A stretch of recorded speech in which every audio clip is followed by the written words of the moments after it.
rencana pemerintah Indonesia untuk tidak terjadi krisis pangan.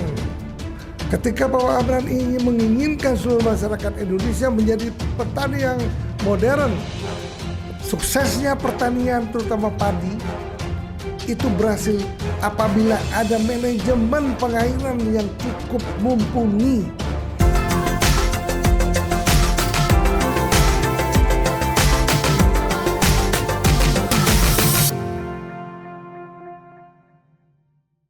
Selamat siang, mari kita bergembira ria bersama Mr. Pusi Live sambil mendengarkan suara-suara yang berisik di luar. Tetap kita membicarakan mengenai hari ini sungguh luar biasa. Apa yang kita akan bicarakan? Apa yang kita bahas? Yang kita bahas adalah rencana pemerintah Indonesia untuk tidak terjadi krisis pangan. Karena kita lihat perang dunia sudah mendekat. Ketika perang dunia terjadi, apabila krisis pangan juga terjadi, maka rakyat akan tidak makan, menyebabkan rakyat itu menjadi marah karena perutnya kosong. Itu yang membahayakan kedudukan, membahayakan kepemimpinan Bapak Prabowo di masa pemerintahan yang akan datang. Untuk itu, yang dalam hal ini Bapak Prabowo sangat berpengalaman di organisasi tani di Indonesia ini. Beliau telah mencanangkan food estate dan sangat optimis akan dicanangkan food estate ini. Walaupun apa yang telah terjadi sebelumnya, pencanangan food estate yang dilakukan oleh Bapak Jokowi sebelumnya, banyak hal-hal yang gagal. Juga waktu itu Departemen Pertahanan juga melakukan program food estate, juga boleh dikatakan gagal. Ketika itu dicanangkan 500.000 hektar, kalau tidak salah di Kalimantan Tengah. Kalau nggak salah di Gunung Mas terjadi kegagalan yang luar biasa. Ketika itu pohon singkong tidak diharapkan produksinya berlimpah ruah, tetapi boleh dikatakan food estate di Kalimantan Tengah itu terjadi kegagalan. Sedangkan pemerintah sangat optimis sekali untuk membuat food estate di negara yang kita merupakan negara pertanian sesungguhnya. Ketika Bapak Harto memimpin negara ini, kita tidak pernah kekurangan beras. Karena sesungguhnya negara Indonesia adalah negara berbentuk negara pertanian. Begitu luas pertanian yang ada di negeri kita. Tapi sekarang berkat pembangunan yang begitu masif, lahan pertanian pun makin berkurang. Ketika itulah harus diprogramkan oleh Bapak Prabowo untuk membuat food estate melalui Menteri Amran yang sangat luar biasa. Ketika Menteri Amran memimpin, kami lihat jejak dan rekornya. Dia dengan ringan tangan ke daerah-daerah, dengan ringan tangan mengirimkan pompa-pompa ke daerah-daerah apabila terjadi musim kering, sehingga tidak gagal panen. Itu yang telah dilakukan oleh Bapak Arman. Percayalah Bapak Arman ini akan meneruskan program pertanian melalui Menteri Pertanian yang akan dikelola oleh Presiden yang baru, yaitu Bapak Prabowo. Bapak Amran menggebu-gebu bercerita di televisi bahwa dia ingin melaksanakan food estate dengan sukses. Dia bilang bahwa walaupun gagal di Kalimantan Tengah tetap akan diteruskan. Tetapi sekarang mulai merambah ke Papua. Itu yang terjadi. Nah, yang sangat menarik untuk program Bapak Amran ini adalah ketika Bapak Amran ingin menginginkan seluruh masyarakat Indonesia menjadi petani yang modern, petani yang menggunakan peralatan yang cukup modern dan menggunakan peralatan drone untuk pemupukan misalnya. di mana semua peralatan mekanisasi pertanian ini akan dihibahkan oleh para petani apabila petani itu mampu serius untuk menjadi petani yang modern, di mana diperkirakan sudah banyak yang mendaftar sudah sebagai petani sampai orang-orang S1 tergiur untuk mendaftar di pertanian yang dipimpin oleh Bapak Menteri Amran. Karena apa? Program Pak Amran itu mengatakan bahwa petani-petani Indonesia akan menghasilkan per bulannya 10 juta rupiah.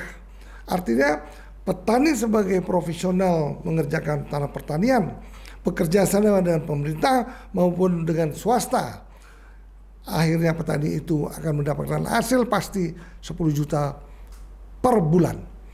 Ketika itu maka petani-petani di Indonesia ini akan mendapatkan penghasilan seperti orang-orang kebanyakan berpenghasilan menengah. Dan sampai-sampai dikatakan bahwa kemungkinan sekali kalau petani-petani yang luar biasa hebatnya, luar biasa rajinnya, mereka akan mendapatkan 30 juta per bulan. Itu hendaknya jangan hanya diomong-omongkan saja Pak Amran. Buktikan dengan Pak Prabowo, pasti Anda akan dipilih menjadi Menteri Pertanian lagi. Karena saya lihat Pak Amran ini udah melirik ke Papua, di mana program di Papua itu sekarang setelah dilakukan program membuka lahan dengan jumlah 1 juta hektar. Nah ini juga banyak menjadi pertanyaan. Kaum kritikus bangsa Indonesia yang mengerti mengenai pertanian. Banyak kritikus mengatakan bahwa tidaklah mudah membuat food estate. Pasti akan gagal. Dia bilang gitu. Karena mulai zaman Pak Harto sampai zaman sekarang semua gagal. Janganlah berkecil hati ibu-ibu para kritikus yang mengatakan harus gagal. Tapi kenyataannya sekarang pengusaha besar Indonesia untuk mengirimkan ribuan ekskavator ke Papua udah mulai melaksanakan mencetak pertanian untuk food estate seluas 1 juta hektar. Tetapi ada seorang kritikus yang saya tidak sebutkan namanya, orang ibu-ibu yang sangat luar biasa juga mengerti masalah pertanian. Beliau mengatakan kalau itu dikerjakan oleh swasta, takutnya nanti hasil pangan Indonesia yang dikerjakan oleh swasta itu akan dimonopoli oleh swasta.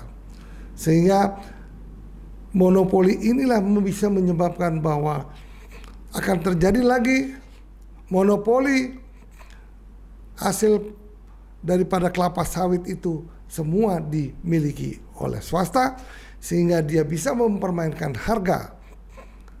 Kita lihat waktu itu minyak sawit langka di negeri ini. Diam-diam karena minyak sawit dunia tuh kosong, diam-diam mereka ekspor. Nah itu yang bisa terjadi. Demikian juga proses pangan beras. Itu yang sungguh menyakitkan hati apabila memang pangan ini juga akan dikuasai oleh swasta seperti di kelapa sawit. Ya mudah-mudahan hal ini terjadi. Makanya yang paling penting apa yang dilakukan oleh pemerintah dengan ahlinya Pak Prabowo sudah mulai terjun, yaitu Pak Derajat Wibowo kalau nggak salah, itu ahli pertanian. Dia mulai terjun untuk melaksanakan dan mengawasi pelaksanaan food estate yang sudah dilakukan di Papua. Marilah kita dengarkan apa yang pernah kita simak di televisi, sehingga kita lebih mampu menganalisa, sehingga program Food Estate ini dapat berhasil dengan baik. Silakan menonton.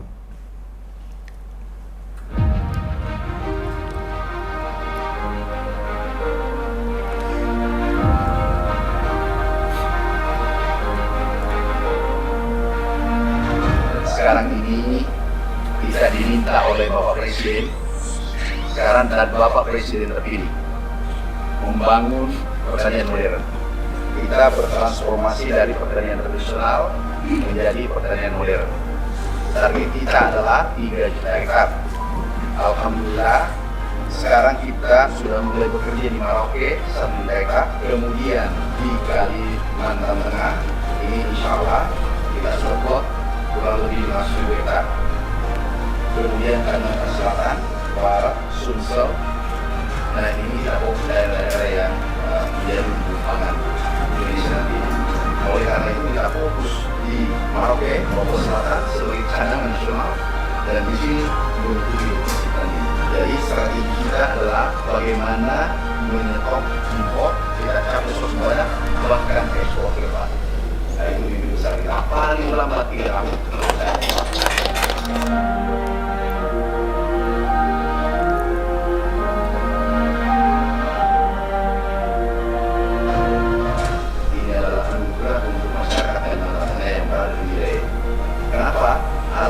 Pertanian ini kami hibahkan dan kami libatkan milenial.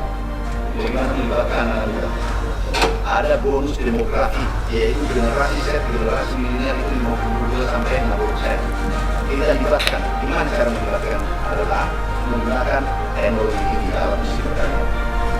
Kemudian mereka untuk pendapatan minimal ya itu 10 juta per bulan per orang.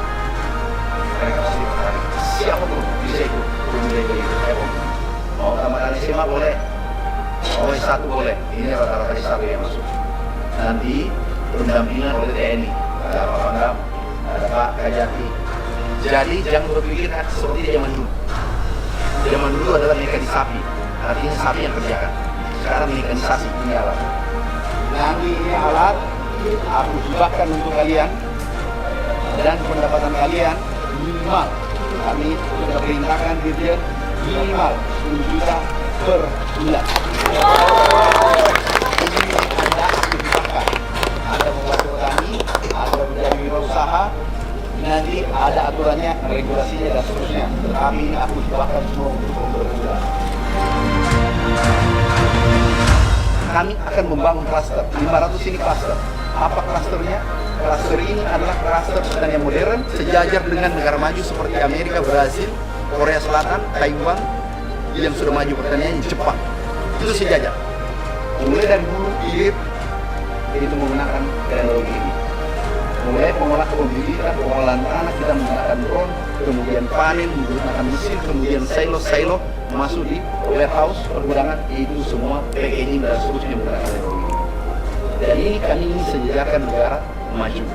Kalau ini sudah sejajar negara maju, ini menjadi laboratorium raksasa, giant lab. Kemudian petani kita kan lata biasanya. Kalau melihat teknologi tinggi, langsung ikut. Kaum muda, 2 hal.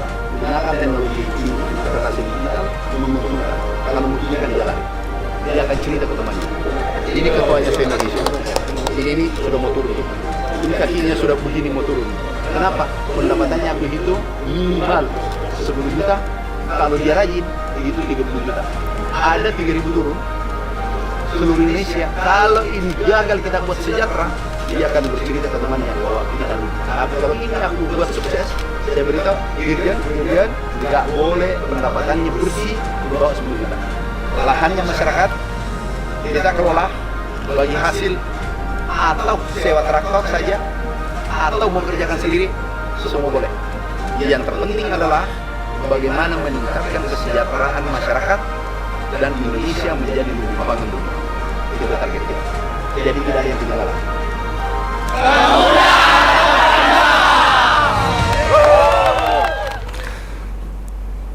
Wah, demikian tadi omong-omong dari Pak Menteri, Pak Amran. Mudah-mudahan memang hal itu bisa berhasil. Tetapi keberhasilan tersebut pasti harus dilakukan dengan kerja keras. Karena food estate yang dibuat itu walaupun menggunakan mekanisasi dengan teknologi, dengan permesinan modern, tetapi Pak Arman jangan lupa, belajarlah ke Pulau Bali apa yang dinamakan subak. Suksesnya pertanian terutama padi itu berhasil apabila ada manajemen pengairan yang cukup mumpuni. Belajarlah ke Pulau Bali, kirimlah orang-orang supervisor yang ada di Irian maupun yang ada di Kalimantan Tengah ke Bali untuk belajar bagaimana sistem pengairan yang dilakukan subak di Bali. Cukup 1 bulan belajar secara intensif, maka manajemen subak yang ada di Bali bisa diterapkan di Kalimantan, di Papua. Kita kalau kita lihat apa yang telah dibuka di Kalimantan itu belumlah sempurna kalau kita dilihat dari lahannya. Sistem pengairannya apakah dari sungai ataupun dari sumur bor. Nah, kalau dari sumur bor mengandalkan pengairan dari sumur bor bawa ke lahan pertanian tidaklah mungkin efektif. Kiranya perlu dipikirkan untuk membuat danau yang besar. Kemudian air danau inilah yang dialirkan ke seluruh sawah, di-manage secara baik seperti subak-subak di Bali. Kemudian air itu diputarkan ke seluruh sawah, akhirnya kembali lagi ke danau itu. Nah, kalau kita lihat subak di Bali, subak itu mempunyai manajemen yang luar biasa dan itu dilakukan oleh para petani itu sendiri, mempunyai peraturan sendiri. Air pengairan yang datang dari gunung akan melewati seluruh petani, seluruh lahan pertanian di bawahnya. Kemudian apabila sudah dimakan cukup, maka dan periode tertentu akan dibelokkan lagi ke tempat lain. Sehingga manajemen subak ini sudah diakui di dunia, hendaknya dilirik oleh Bapak Amran. Kalau tidak, percayalah nanti akan terjadi kekeringan untuk tanaman padi tersebut apabila ada musim kering. Dan harus tahu persis sumber airnya dari mana. Kalau di Bali memang sumber airnya dari sungai, dari Gunung Agung, sungai tidak pernah berhenti. Tetapi Kalimantan dari mana? Apakah ada sungai? Maka sebaiknya dibuatlah sungai dari sumur dalam. Itu yang harus dilakukan. Kalau tidak, maka pengairan di sana akan kembang kempis, tidak kontinu. Ketika itu, maka food estate yang dilakukan di Kalimantan tidak akan berhasil. Demikian juga sekarang udah berpindah ke Papua. Hendaknya sistem pengairan, sistem pemupukan dengan drone dilakukan. Dengan pengolahan lahan, tanah, dengan mekanisasi mesin sudah dilakukan. Tetapi sistem pengairannya kalau belum pas, maka tidak akan berhasil. Apalagi 1 juta hektar. Dari mana mencari air? Nah, makanya survei di Papua itu juga harus survei di dekat sungai. Berapa debit air yang ada? Mampukah akan mengairi 1 juta hektar lahan pertanian? Kalau tidak, bagaimana way out-nya? Apakah akan membuat bendungan yang besar sehingga pengairan di 1 juta hektar itu akan mampu diairi dengan bendungan yang sangat besar, di mana bendungan itu akan dibuat sirkulasi air ke seluruh lahan pertanian. Itu yang perlu dipikirkan. Jangan hanya membuka lahan, tanami, buat mencetak tanah, ditanami, tapi pengairannya tidak ada manajemen yang baik.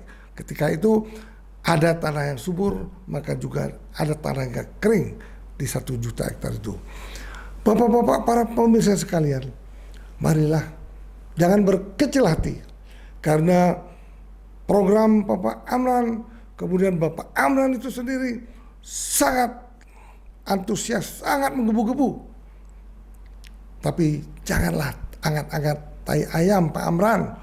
Sukseskanlah program Bapak Prabowo.